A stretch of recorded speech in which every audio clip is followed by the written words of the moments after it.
بسم الله الرحمن الرحيم.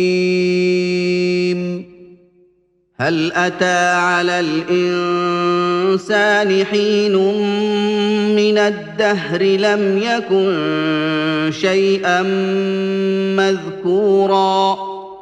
إنا خلقنا الإنسان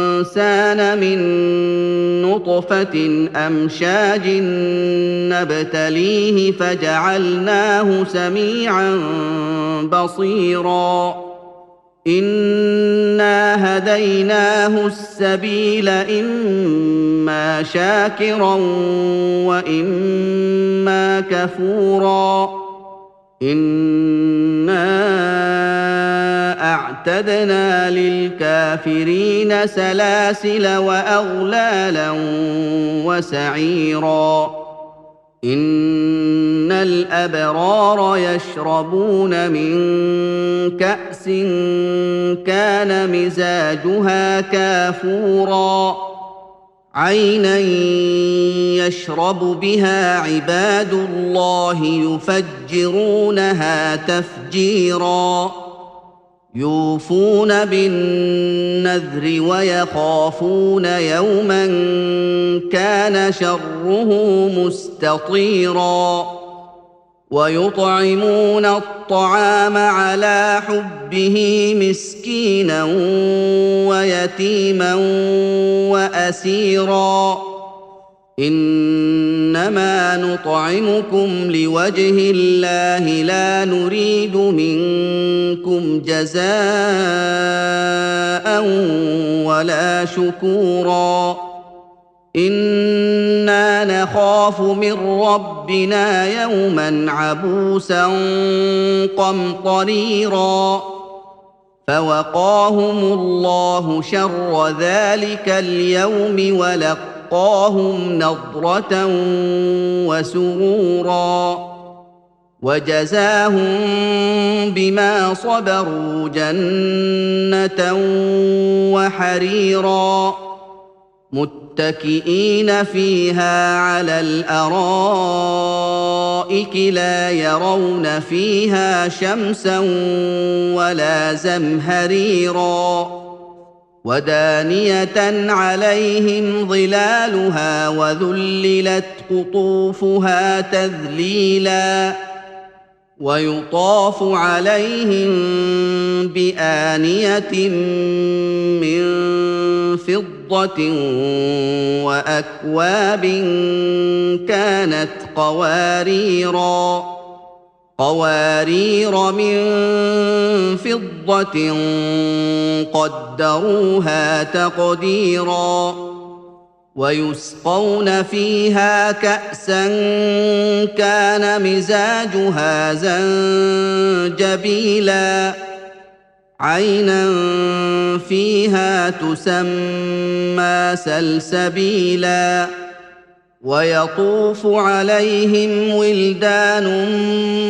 مخلدون إذا رأيتهم حسبتهم لؤلؤا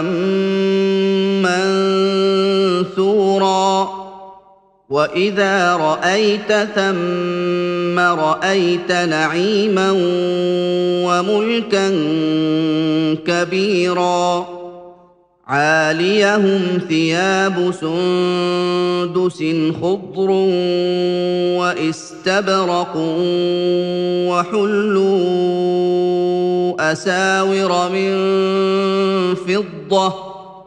وحلوا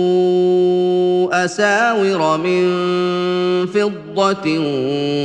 وسقاهم ربهم شرابا طهورا إن هذا كان لكم جزاء وكان سعيكم مشكورا إنا نحن نزلنا عليك القرآن تنزيلا فاصبر لحكم ربك ولا تطع منهم آثما أو كفورا واذكر اسم ربك بكرة وأصيلا ومن الليل فاسجد له وسبحه ليلا طويلا إن هؤلاء يحبون العاجلة ويذرون وراءهم يوما ثقيلا نحن خلقناهم وشددنا أسرهم وإذا شئنا بدلنا أمثالهم تبديلا إن هذه تذكرة فمن شاء اتخذ إلى ربه سبيلا وما تشاءون إلا أن يشاء الله إن الله كان عليما حكيما يدخل من يشاء في رحمته